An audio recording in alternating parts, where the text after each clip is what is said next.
kumva ariko amakuru ya za transfer zirimo ziba ziganirwaho cyane kubera ko championnat yarangiye ama equipe agomba guhindura abakinnyi ku munsi w'ejo rero Adelar inkuru yagiye ahagaragara ni inkuru y'ikipe ya Manchester United ndetse no bita Marcus Rashford arangije intizanye mu ikipe ya Aston Villa ariko amakuru yagiye ahagaragara ku munsi w'ejo nuko Deco yahuye na entourage y'uwo bita Marcus Rashford. Uyu mukinnyi akaba probably ashobora kujya mu ikipe ya FC Barcelona. Hari abantu batekerezaga nyine ko bidashoboka bavuga bati Marcus Rashford mu ikipe ya Manchester United ntabwo ahagaze neza, ntabwo bigeze bigenda neza we n'umutoza Ruben Amorim. None mu ikipe ya Aston Villa yari yaratijwe naho ntabwo bagize ubushobozi bwo guhita bamwongera amasezerano. Transfer ya Marcus Rashford kujya muri FC Barcelona isa nkaho yatunguranye ariko iri ku stade, iri ku stage byakunda ko yacamo yaba eminent. Marcus Rashford ni umukinnyi FC Barcelona imaze nka seze ebyiri imushyira muri radari zayo ariko ntibashe kumugeraho kubera impamvu zigiye zitandukanye z'ikibazo cy'ubukungu ifite.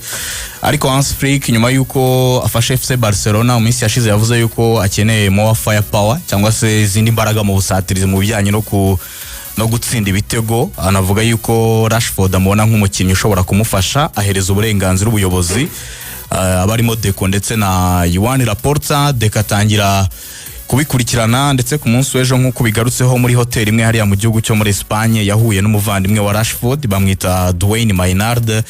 Ntabwo ari Pini Zahavi wari wagiyeyo usanzwe umuhagarariye, ahubwo hagiyeyo umuvandimwe we ariko nawe ari muri entourage cyangwa se mu bari hafi ya Rashford mu kumushakira aho agomba kwerekeza ndetse n'imibereho ye mu bijyanye na kariyeri ye. Numwe mu bamukurikirana cyane. Rashford yamaze gusaba ko uyu mwaka w'imikino bibaye byiza ko yabonerwa ikipe ikomeye akaba ari yajyamo aho gusubira muri Aston Villa. Aston Villa bayishyizemo option to buy cyangwa se amahitamo yo kumugura ya miliyoni zikaba 40. Aston Villa ivuga yuko itari buze kuzitanga. Ahita navunika Rashford ubu tuvugana amaginga yafite ikibazo cy'imvune ariko ni ikibazo cy'imvune biri likely ko champion izajya gutangira yarakirutse no mvune afite. FC Barcelona nayo ibizamo ariko nayo izitekereza ko yamutira ikamubyaza umusaruro kuko imbere bakeneye izindi imbaraga nk'uko nabigarutseho kandi umutoza akunda pace ye, umuvuduko we ndetse na speed. Abona ko ari umuntu waza akafasha ruhande rwe rw'ibumoso kuko umwaka utaha aratekereza uburyo Rafinha yamukinisha cyane nyuma y'umwataka akagira rero umuwinga ucari ariko ari umuwinga wihuta n'ubundi ufite iyo pace nk'iya Rafinha kuko FC Barcelona nubwo ikina umupira hagati ariko igera naho ikenera ko umupira wihuta kandi Rashford ibintu byihuta arabyumva cyane. Benshi nk'uko babigarutseho muri United bagiye bakemanga ubushobozi bwe ariko bimwe mu byagoye Rashford nuko yabaye muri ekipe asa nkaho ari buze kubazwa ibitego birenga 20 kuri buri sezo kandi si ibintu bye. Ariko muri ekipe nka FC Barcelona ifite ababiteri benshi batsinda ibitego, Lamine Yamal, Rafinha, Lewandowski, Ferran Torres na wabaye ahari bashoboye kumubona akaza kongeraho ibitego bye 10 cyangwa se 15 atari kuri iyo pressure yuko muzigo wa ekipe ari we uriho mu bijyanye no gutsinda ibitego. Hans Flick abona rero muri ubwo buryo yamugiriye icyizere atari we mugomba kwikorera umuzigo w'ikipe, abona yamugira umukinnyi mwiza ko Rashford igeze kubaho umukinnyi mwiza ndetse no muri Aston Villa igihe gito yari ahari yarabafashije bikomeye cyane. Unabona yari Rashford yaranishwe wenda na environment muri Man U, nta nubwo ari we wenyine kuri Rush bijyanye n'uburyo wenda Man U yifuza intsinzi zako kanya. Wenda na environment hari abakinnyi benshi ubona nyine byagoye cyane kuba bakina neza muri Man U. Umuntu yavuga nka Jadon Sancho uramureba ko yari muri Man U biranga ariko yajya handa akagerageza uko birakunda. Numwe mu bakinnyi tuza kugura ko bitwaye neza akina ikipe ya Chelsea. Wareba nka Scott McTominay ari muri Manchester United no kubona umwanya byari byaragoranye ariko ubu ngubu niwe MVP muri championnat y'Abataliyani, ni wabaye most valuable player umukinnyi wa saison nyuma yuko yegukanye igikombe muri Napoli. Wareba Anthony Santos yavuye muri Man mu by'ukuri umuntu avuga ko no kongera kubona ahantu yakina bigakunda bigoye ariko no mu bakinnyi bagenderwa muri Real Betis n'abakinnyi benshi nyine ubona environment iri i Manchester ibagora cyane.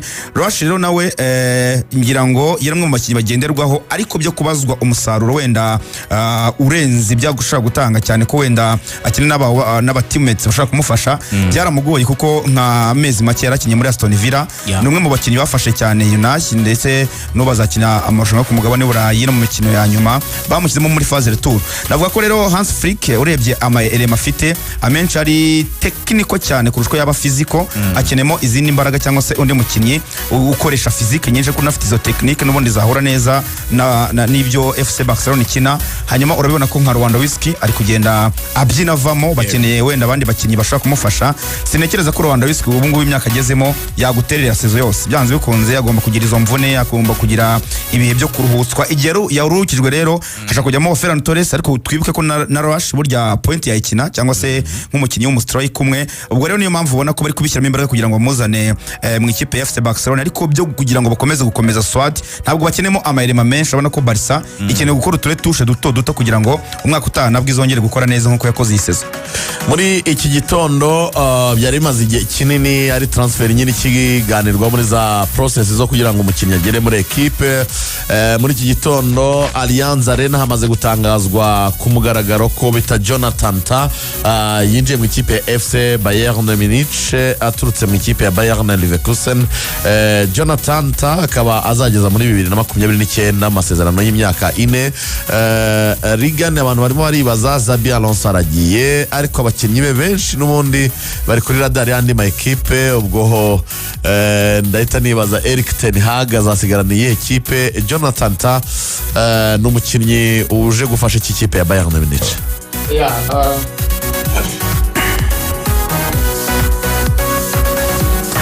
Biragaragara ko mu by'ukuri ikipe ya Bayern yiteguye cyane gukosora ibibazo bya defense. Wabirebera mu mwaka washize Bayern yagiye yisanga kenshi yakoresheje umusore wavuye muri Tottenham, umusore Eric Dyer umutima wa defense. Ubundi nubwo ashobora kuba yahahengekwa kakina ariko umwanya wa Donatille no gukina nka nimero 6. Biragaragara yuko rero ibibazo by'imvune zagiye ziza cyane kuri Upamecano zabateye gutekereza kabiri. Uyu no mu defense w'ikipe y'igihugu y'Ubudage no musore ufite imbaraga physically kabisa ni muremure afite donc aragaye mu mubyimba ni umusore nyine ubona munini w'imbaraga. Gutangira rero kumutekereza nk'umukinnyi ushobora kuba yagira ibyo afasha ni no kugerageza indi partnership kuko ari partnership Bayern yagerageje yanze. Urebye umusore Kim Jae na mugenzi we Upamecano ntabwo ari duo ifata ntabwo ari ya duo kabisa ibuza ibitego kujya mu izamu ntabwo bimeze neza. They lack leadership baburamo umuyobozi hagati yabo abayobozi wabo muri bo ubwo rero Jonathan Tah aje kongera imbaraga mu bwugarizi bw'ikipe ya Bayern Munich. Ikindi yarashoje ariko kubera yuko yarashoje nanone iri zone of free transfer urumva babiprofise baravuga bati niba amasezerano yagiye kurangira kuki tutahita tumubonera ubuntu. Ni n'umukinnyi ufite imibare myiza cyane mu by'ukuri. Ni umukinnyi wigaragaje muri no myaka 10 muri ikipe aho nko mwaka ushize yakinnye mu match 49 akamaze gukina match 402 muri Leverkusen. Ni umukinnyi ugeze mu myaka myiza yo gukina imyaka 29. Uyu ni umwe mu bakinnyi mu by'ukuri uyu mutoza Xabi Alonso yifuzaga kujyana muri Real Madrid mu gikombe cy'isi cy'amaklub. Yaravuga ati nyamara uyu mukinnyi mwareba uburyo twamuzana we wapropozaga babiri Jeremy Frimpong ndetse n'uyu musore Tah ariko biza kurangira nyine bigaragaye yuko sirta abakinnyi b'Abadage akenshi uzabirebe iyo bagize amahirwe yo kubona Bayern igaragaza interest ziri hejuru akenshi ntabwo bajya guhera. Hanyuma yarambagijwe igihe kinini cyane ariko ikiyumviro kirimo bakunzi ba Arsenal ni n'uburyo Real Sociedad irimo iritwara. Martin Zubimendi transfer ye irashoboka cyane kwinjira mu ikipe ya Arsenal ariko abakunzi ba Arsenal bano baravuga bati nta kiri mu bihe bye byiza bishininga nkuko mbere byari bimeze. Martin Zubimendi n'umukinnyi mwiza ushobora gufasha ikipe ya Arsenal. Martin Zubimendi nkunze iryo jambo hereyeho ngo ntagakira umukinnyi mwiza ushininga cyane kuko n'ikimenyimenyi Real Sociedad ye iri ku mwanya mubi muri championnat no mwanya itaheruka gusoreza ndumva iri ku mwanya wa 10 ntago ari umwanya mwiza bisobanuye ko batagize campaign nziza ariko na equipe nayo yagiye isenyura mediane bagiye bafatanya kugira ngo abe mwiza kuko mu 2020 yes mu 2020 yari afite mediane irimo Zubimendi, irimo Mikel Merino, irimo na Martin Odegaard. Abo bose basanze muri equipe ya Arsenal. Deal nimara kuba official.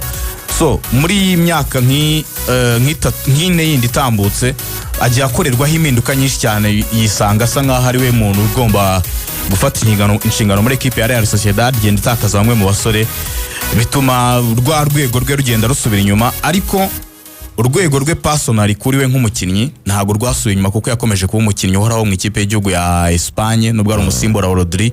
Muri ibi bihe Rodri yari yaravunitse, niwe wakinaga kuri gatandatu ikipe y'igihugu ya Espagne, bisobanuye ko De La Fuente yakomeje kumwizera. Ikiriho nuko Arsenal byari byaratinze cyane, Arsenal iganira yifuje kuganira na Real Sociedad kugira ngo iki giciro cye cya miliyoni 51 z'amapaundi bazishyure mu bipengeri. Yego. Sociedad iravuga ati ibyo ntibishoboka, ni release clause muyishyure tubahereza umukinnyi n'amafaranga make yamwikirwa mugorana. So Arsenal rero byarangiye ibyemeye ko igomba kuyatanga yose, miliyoni 51 ntago ari amafaranga menshi, kandi Jorginho yamaze kubasezera mu minsi 2 itambutse, agomba kwerekeza muri equipe ya Flamengo yo muri Brazil. Bari bakeneye umusimbura we ku rwego rwe Zubimendi, ku rwego rw'umupira Arsenal yifuza gukina, ku rwego rwa carte technique y'aba Espanyol. Arsenal ikeneye uwo muntu muri mediane yabo kuri gatandatu, kuko Thomas Partey ubu tuvugana bahafite umusaza Thomas Partey w'imyaka 32 nubwo bagiye kumuhereza undi mwaka umwe ngagume muri equipe ya Arsenal, ariko ubuzima butarimo Thomas Partey barabumisinze kuri match ya Paris Saint-Germain, ndetse n'izindi match nyinshi washobora kuzamumisinga kubera ibibazo by'imvune n'ubwiseza agize consistency, ariko amateka y'imvune muri equipe ya Arsenal ntago ari meza. So umukinnyi nk'uyu nguyu rero ushaka kwakira umupira uvuye inyuma muri defense akawambukisha hagati mu kibuga akawegeza imbere kuri ba Odegaard nk'uko Partey yabikora, nubwo atawe umukaseri mwiza ku rwego nk'urwa Partey, ariko distribution ya ballon nawe ni umuhanga cyane uno musore Zubimendi, kandi aje no kongera icyo bita travail muri mediane equipe ya Arsenal. Abantu babona Thomas Partey nubwo ari umukinnyi mwiza cyane muri mediane equipe ya Arsenal, ariko travail ze hari aho ngera nkabona zirakingamo ubujeni cyangwa se kuba ari umuntu ugifite imbaraga. Kenshi uzarebe iyo bamwirukanyije abawinga bakiri bato usanga pace asigara, tukunda kubona iyo yakinishwe kuri kabiri kenshi cyangwa se rimwe na rimwe hagati mu kibuga. Travail z'umukinnyi w'umediateur ushobora kwiyangaja gatandatu akegera imbere ku 8 akagenda yinterchanging position n'abarimo ba Declan Rice kugira ngo umupira uko ushobore gusirikira neza muri mediane nk'uko Gravenberch na McAllister na Szoboszlai babikora muri Liverpool. Ibyo muri Arsenal ubona bidashoboka, ubona buri wese afite role ze ziri defined, kandi umupira muri iki gihe ugomba kuba very less predictable, cyangwa se ntago adversaire agomba kumenya ibyo urimo utegura mu buryo bwo kubaka. Niba izi Arsenal bimaze kumenyerwa ko umupira ava kwa Partey ujye kwa Declan awushyire kwa Martinelli, urajya kwa Odegaard awushyire kwa Bukayo Saka. Ibyo ngibyo ama equipe menshi amaze kubimenyera, so bakenera n'undi muntu ushobora gutuma icyo kintu gihinduka. We operation akaba yazikorera no muri central areas, urumva zose zikorerwa mu mpande rwa Ode na Rice wahengamiye umoso, ariko hari zone ibirimo hagati muri centrale idakorerwamo operation kandi zikwiye kuba zihakorerwa. So kumukinnyi rero nka Zubimendi ashobora iriya mediane byo muri central zones ashobora kuzibosinga, ukabona Arsenal ibayemo unpredictable. Wenda akantu gato twakongeraho ku myaka ya Partey ni 31, ariko uretse n'icy'imyaka nuko nka Zubi cyane Arteta akunda abakinnyi baryoherwa no gukina umupira, byorohera muri reception ya ballon, kwa porteur di ballon, donc gutwara umupira byihuse kandi vuba bari very comfortable n'umupira. Abasore rero b'Abespanyol bakunze kugira icyo kintu, kiraborohera cyane. N'abantu usanga nyine baragize amahirwe yo kugira amaformation meza bakabashuti na ballon, ku buryo nta gushidikanya ko byanze bikunze hashobora kuba harimo niyo touche y'uburyo bw'imikinire, style of play. Ese iyo tubonye umupira dukina gute? Partey ikijyanye no kugarira byo ni mwiza ndetse cyane, yewe na passe ya mbere sinavuga ko ari mubi cyane, ahubwo wenda icyo Adelare avuga cyo kongeramo ni movement nyinshi, movement ku buryo ba disponible bagenzi bawe bakakubona ukagaragara, ugafasha nyine mu gukora amakombinezo menshi kuko demo mukora amakombinazo menshi nawe ubifitemo uruhare nka nimero 6 niko mudestabiliza cyangwa se muhungabanya mediane iri kuba defender adversaire kuko demo mukora movement nako nawe mugenda muyideplacer muyikora mu myanya yayo. Reka tubigereranye naho baba bafunze nk'urukuta bashaka umutarumena uko mubuja mu bajyane epfo ruguru hagati ni nako nabo bagenda bahubangana bakurikira mu mazabaro aho niho haboneka wa mukino ushobora guhita ari kuri ya baro ishobora kwambukiranya iyo mediane yabo ikagenda ikisekura muri bare abasore baba bari imbere bagakora akazi byoroshye. Ntekereza yuko rero it's more of movement kurenza wenda n'ibindi cyane n'ibindi byinshi cyane. cyane Leta ashaka gukosora wenda kinamugoye muri izi season nk'eshatu asoreje ku mwanya wa 2 ubona ko nyine agwa munsi y'urugo. Ni ukudatunga abakinnyi barenze umwe bashaka gukina munsi y'urugo. Ushaka uri gutaha wenda inzara kwishe mu rugo hari icyo kurya ukaganzwa neza cyo bona musanga uri kwinjira mu marembo. Amahirwe turi mu rubuga rw'imikino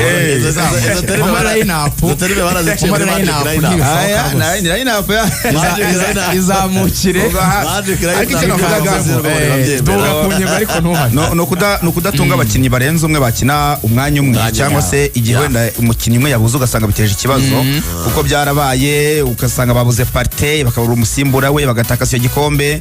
Byarabaye ugasanga igihe Saliba dahari bibaye ikibazo. Ubu ngubu baratekereza iyo Bukayo yabuze yagize ikibazo cy'imvune kubona umusimbura we biragora. Ari mpamvu wenda bavuga bari no kwifuza Brian Mbemo wa Brentford ntabwo ari babonye bari kumwifuza. Nyine icyo kintu Arteta kugikosora cyo kugira ubwinshi bw'abakinnyi bakina umwanya urenze umwe cyangwa se umwe yabuze akaba yagira backup ashobora gushyiramo kugira ngo bamufashe cyane kuko amakipe amutwaye ibikombe iyi season ndetse n'ubushizi yaba Liverpool yaba ndetse na Man City yamurushije icyo bita deficit swad cyangwa se swad nini gukora rotation kuruhutsa abakinnyi umwe yaba atari muri match neza akaba yamusimbuza agashyiramo undi ariko ugasanga ararira ku bakinnyi bamwe gusa nuwo Partey nuwo Declan Rice nuwo Odegaard akabura nyine abakinnyi agenda ahindaguranya ku buryo nyine bamutwara muri ngira ngo twaza kuryoherwa cyane amakuru ya za transfer arakomeza kugenda turyohera.